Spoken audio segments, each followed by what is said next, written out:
I bought me some new gym.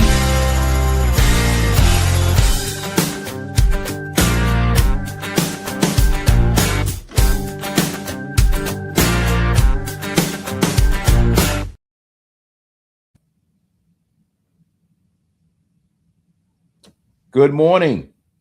Good to see y'all guys. Here's Sean from Voice from the Dirt Road.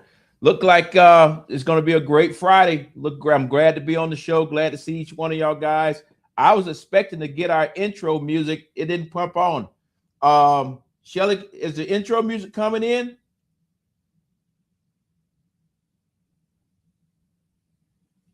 Excellent. Either way, it's all good. All good. The intro music is only 12 seconds. If it pops up, great. If not, that's okay. I think everybody knows the show. Hey, one of the things I just want to jump into real quick today is this. We're going to talk about a couple things that are very important that's currently happening right on the ground as we speak. But on top of that, let me just talk about our stew, what this show is all about. And bring everybody up to speed, because every week we're getting brand new people that are following our show, which I'm very thankful for that. But in addition to that, I just want everybody to know that this is, let me look down here, this is our 34th episode of doing Voices from the Dirt Road. So I just want to thank you in advance, and say continue to support us. We're going to try our best to continue to bring you up to date things that are happening in agriculture.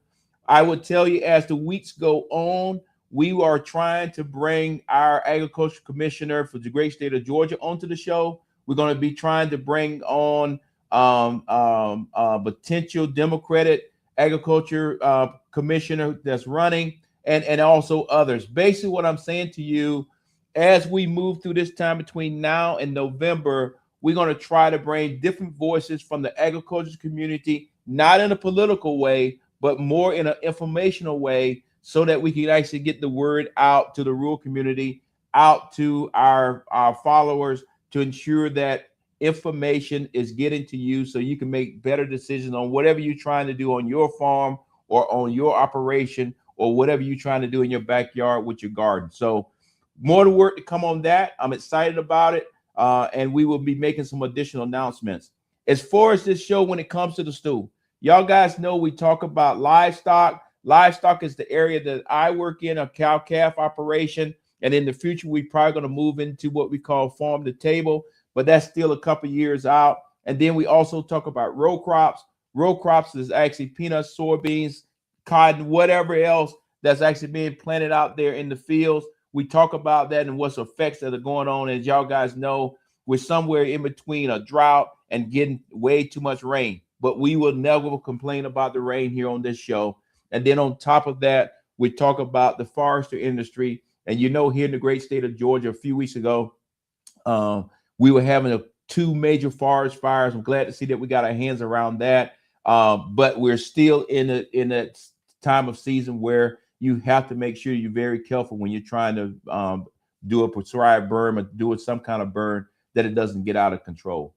With that being said, everything that we talk about on this show falls up under the USDA, because the USDA is constantly trying to help our farmers, because right now farmers are in the hurt locker across the board. Foreclosures are up and all those kind of things, and USDA is continuously sending money down, trying to get it to the farmers in time so that we can keep these farms afloat. And we'll talk a little bit more about that. And then the last piece that when you look at that stool, it talks about the Farm Bill. And just like I reported last week, the Farm Bill is still in committee inside of the Senate, and that's where it's still at today. So as these things play out, we will dig into them and pass this information on to you. In addition to that, because it's 7 o'clock in the morning, I'm trying to keep this show somewhere between 25 to 35 minutes. I would love to get more people to either send in questions before the show that you want me to address, or you send us a question and then the following show I'll address it, like in this setting where we're in right now, or you can send it to me real time. If I can see it and answer it right on the spot, I will. And to all the people that says to me, good morning, Sean, good morning, good morning. So thank you for continuing to follow us. A couple of things this show is going to get at today. One, we're going to give you an update on what's going on with the screw worm situation. Two, we're also going to tell you what's going on with Georgia when it comes to foreclosure. But before we do all of those things, one of the things I'd like to make sure that I share with you is because I want you to know that, hey, Sean is in the game with you as a cattle producer, as a farmer, the whole 9 yards. And as y'all guys know, as soon as I walk out this show, I got to go feed up this morning before I go up to Rome. With that being said, last week we actually started our weaning process.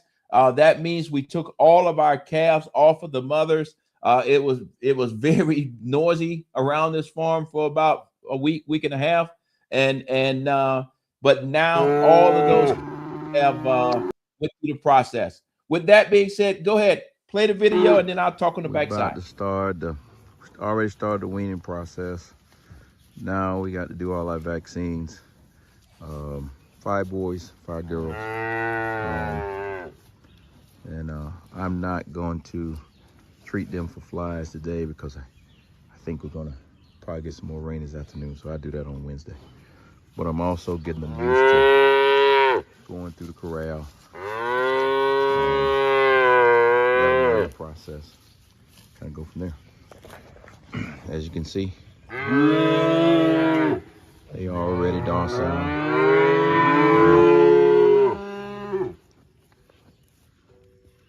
That's our Wagyu bull.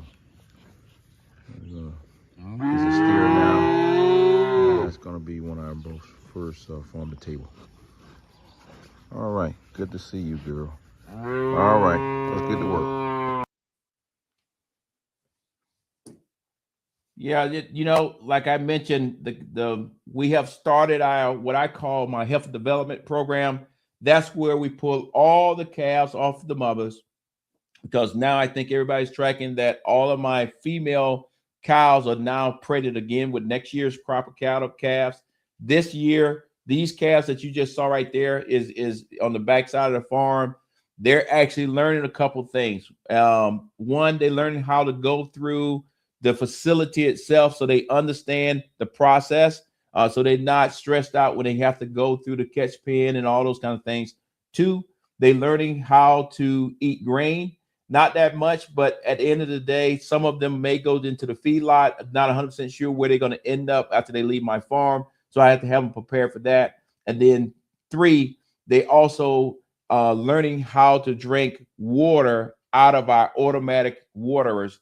Keeping in mind, prior to us pulling them into this program, they were drinking milk for their mothers all the time. So part of my process is to make sure that I prepare my cows or my calves for the next phase after my farm. And I pride myself that when you get a calf or something from us, that you're going to get a very good product to go on to the next phase of the process. If that process is put them into a feedlot out in Texas somewhere, or at the same time raising that particular calf out and turning it into a farm to table type situation, or if you're trying to take a heifer, and then put her into a show cow type situation. So again, whatever the next phase is, I want to make sure that when my calves come off the farm, they prepare for every last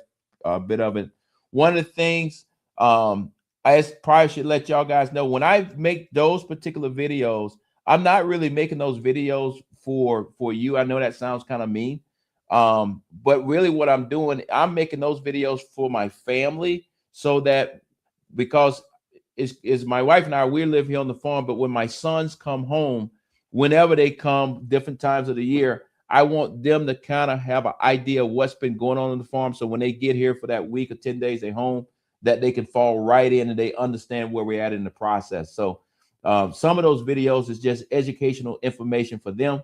And that they were asking me about the weaning process, and I just wanted to share that with them. And in turn, we decided to share it with y'all guys. So hopefully that information kind of helps you if you've never actually seen a cattle operation behind the scenes. But what I will tell you The weaning process is stressful, but you have to go through it. But on the flip side of the coin, those 10+ days are going to be very, very noisy on your farm.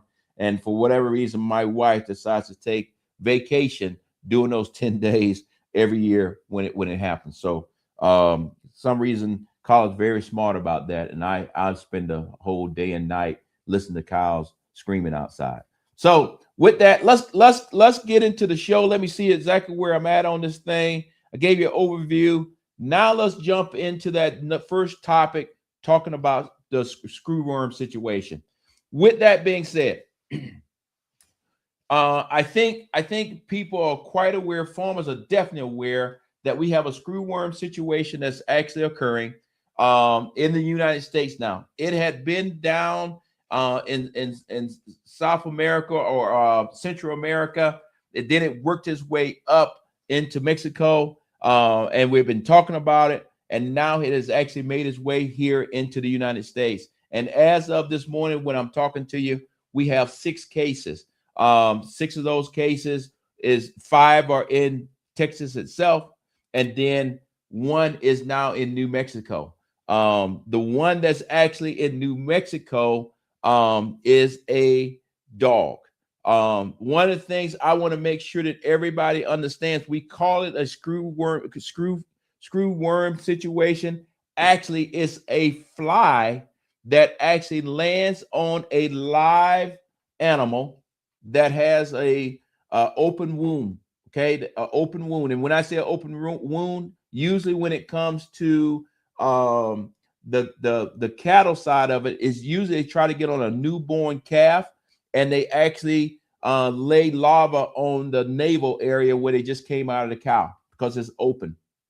And with that, what is significant about the screwworm is, and I know it's going to sound a little morbid, but if you see an animal or something on the side of the road or anything that's dead, and you see flies land on it, and then it has maggots on it, those maggots are not a screwworm. They kind of look the same, but what I would say to you, the screwworm fly will never lay their larva on a dead carcass. It's always laid on something that's alive. And then that screwworm, when it's in that stage of being the worm itself, it actually eats the meat. And I know that sounds crazy, but at the end of the day, that is what's occurring. Now, this is treatable. Let me make sure everybody understand that it's treatable. However, if you don't get your hands around it, it can spread very quickly. And all of us, all the way, even though we know it's in New Mexico now, it's not going to jump from New Mexico to Georgia tomorrow or to New York tomorrow or wherever. However, the way it moves is, if we continue to move cattle through the country, it could go from one spot to the next. That's why you got some quarantines going on. But on top of that, it's also moving through the wildlife, so deers and anything else. But I also want to encourage you to check your pets, because like I said, in New Mexico, we actually got a case on a dog. But let me pause there. And these slides that you see that we have up, these slides will be posted on my Voices from the Dirt Road social media page, so that you can actually go back and study them for yourself, because we put great detail into them so that you can better understand. I know I'm going over it pretty quick here on the show, but we will have it there for you to follow up. But before I go a step further, let me pause here, because I want to play a video from the Texas Agricultural Commissioner, Mr. Miller, because I think you'll be able to see the frustration that's going on right now between Texas and the Secretary of Agriculture, Rollins. And I think it's just important for us to know that if you have friction between leaders, that's when things fall through the gap. And I hope they can get back on the same sheet of music. And right now, I'm leaning more with Agricultural Commissioner Miller, is that when you're in a crisis, you need to get things done today, versus talking about what you're going to be building in 2027. So let's run that video. I know I may be a little out of sync, but let's run the video right here. Have a positive case in South Texas. We knew it was coming. battle 20 months ago in southern Mexico. The only method that we're fighting it with is sterile flies, which do not work. We've released over 7 billion sterile flies, and we have more cases today than when we started. So it's simply not working. It's insanity doing the same thing over and over and expecting different results. We, we have a program that developed by the USDA called the SWAS program, SWASS, Screwworm Adult Suppression System, which is a bait, a fly bait. We've used that in the past. It works by killing 95% of the adult screwworm flies. Some reason the USDA does not want to use that. They want to use exclusive sterile flies. We're not going to have enough sterile flies for 2.5 years. So if they stick with that plan, we're going to be totally infested all over the state with screwworm flies this summer. We need to implement the SWAS program. Is there something that Texas can do? Can Texas maybe introduce its own version of the SWAS program? I'm working with the Speaker's office and just got off the phone with his chief of staff. We're developing a pilot program to develop this bait. Once again, I have the formula. I know what the ratios are of the tractor, of the carrier, of the insecticide. It's 2 pounds per square mile. We'll get that up and running just as soon as possible. We're no longer waiting on the USDA to attack this problem. They are telling ranchers, if you have a screwworm, send it to us, let us identify it. If we identify it, we will quarantine your ranch. No one is reporting. There's no telling how many we have out there, but no one wants to report that they have a screwworm fly because you get quarantined, you get shut down. So that's counterproductive. We need to change that. Previously, if you turned one in, they would send you and drop sterile flies on your place or the fly bait. That's as you can see there, it is a level of frustration. And when I say it's a level of frustration is farmers want to work with the USDA. Farmers clearly, and everybody wants to make sure we get rid of the screwworm and get our hands around it. But when you start talking about if you report it and they're going to quarantine your farm, that means your cows can't move, your cows can't do anything, you can't sell anything, the whole 9 yards. That makes some farmers very reluctant to picking up the phone and kind of going from there. Because one of the things I probably should let you know, you can go down to Tractor Supply, call your veterinarian, and we actually have the medicine or the things that you need to correct the issue with the cow. And I think something else I need to make sure that everybody understands. This situation with the screwworm has no effect on the meat that actually goes into the system. What we're trying to do right now is make sure that we don't have a situation where we have a whole bunch of animals starting to die, because that screwworm will continue to eat until that animal just passes away and dies. One of the things I do want to talk to you about, because I think it's important that you understand the history of how this screwworm thing came around, because roughly we started dealing with the screwworm situation 60 years ago. So when you hear Secretary Miller, the frustration a little bit in his voice is because we dealt with this 60 years ago and we actually got control of it. And that's what he's saying is, hey, we've been down this road before. We still know what we need to do. Do it and do it now before it continues to spread, versus saying, hey, I got to give Secretary Rollins and USDA great kudos. They are in the process of building a facility to detect flies, the screwworms and flies and all those kind of things and everything else. However, that facility will not be ready to be operational to 2027. And that's going to be built there in Texas. I think at one of the universities. I don't have the information right here in front of me, but what I will say to you is this. I want to make sure if we can make this the timeline a little bit bigger, so as I want people to be kind of able to see it as I'm kind of talking through it. But the key thing is this, is because we have dealt with this before since 1966, we know what we need to do, and we still have all of those tools in our toolbox to get it done.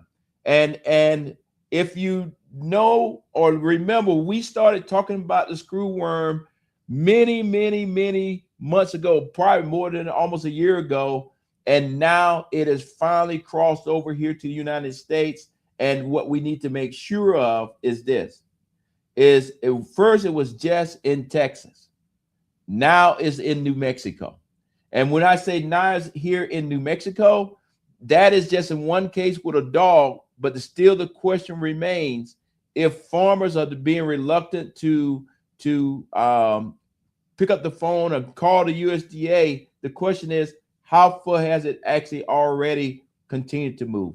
So USDA, farmers, agriculture commissioners in both of those states and really throughout the United States all need to be on the same sheet of music to ensure that we don't mess around and get a screwworm issue throughout the entire United States. So with that being said, again, this timeline will be posted on my social media pages under Farm Voices from the Dirt Road, so that you can actually see how long we've been working on this. And on top of that, I'll probably follow back up next week and do just a little snippet on the facility that the Trump administration is trying to build, which I think is going to do awesome.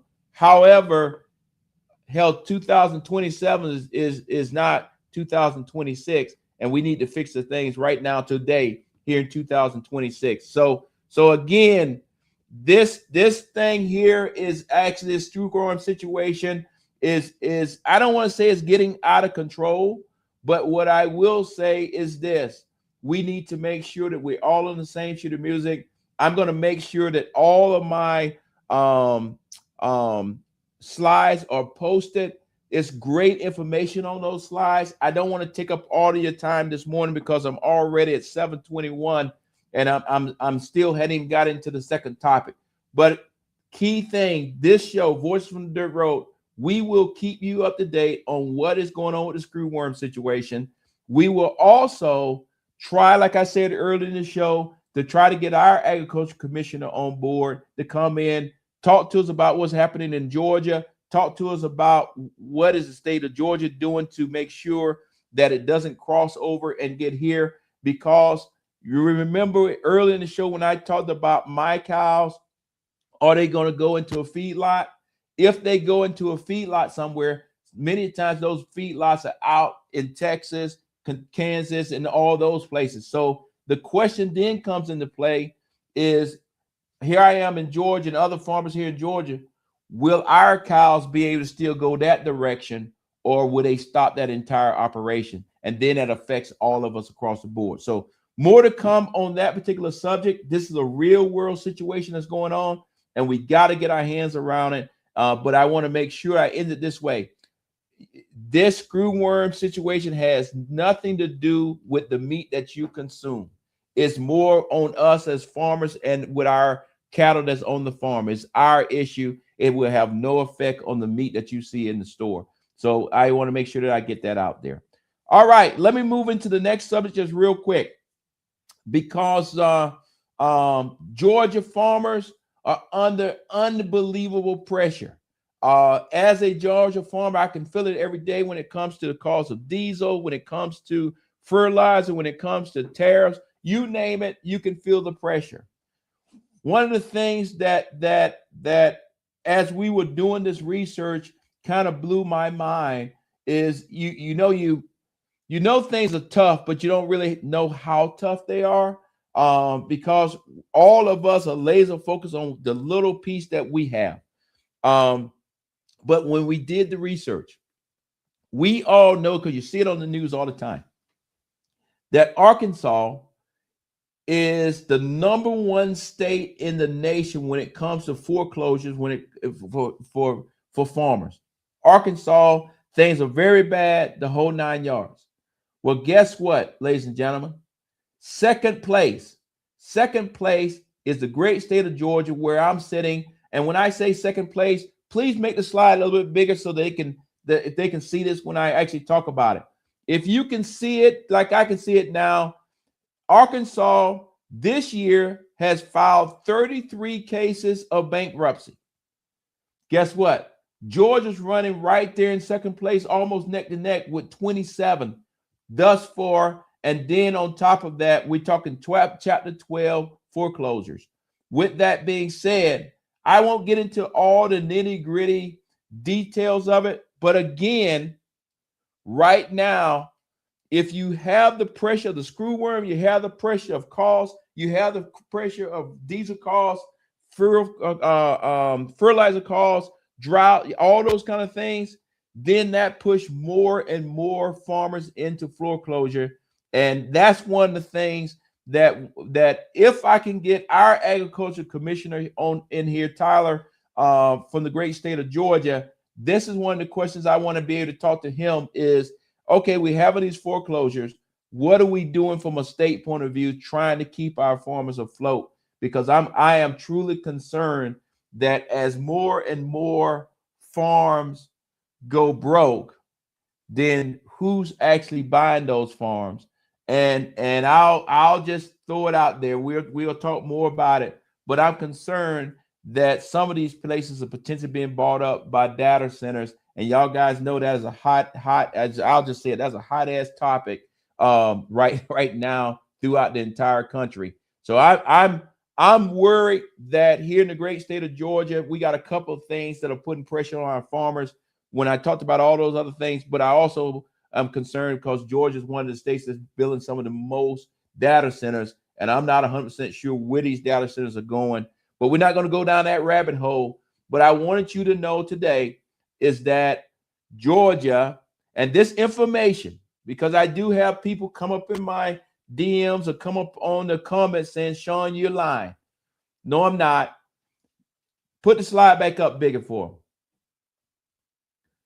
If you look at the bottom of the slide, I want you to be able to read it for yourself. The source is American Farm Bureau Federation. That is where we got this information from. So I want you, if you got any issues with me or saying this, I want you to go and check for yourself and see what's currently happening. Because I think as farmers, if we put our head in the sand and say it's not happening, then foreclosure is going to come to your farm. And I want to make sure that everybody's prepared, everybody has things in place, everybody can actually be helping each other to ensure that everyday people are not losing their farmland.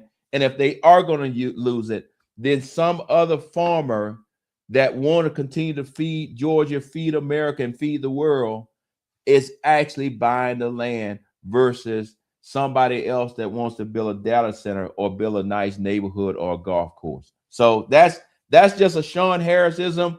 And I just want to make sure that we get that out there. But like I said earlier, all of these slides will be posted on the page. I encourage you to look at them. I encourage you to comment, and I encourage you to ask me questions so that if I need to follow back up next week, I will. That's not a problem. With all of those things being said, I want to just take a few minutes before I close out and just say thank you to all the people that have got up this morning at 7 o'clock in the morning. And I know I'm different, but thank you for getting out of bed, taking the time, listening to us, looking at us on TV, and listening to us. Because right now we roughly got almost 250 people watching us live. That is incredible to me.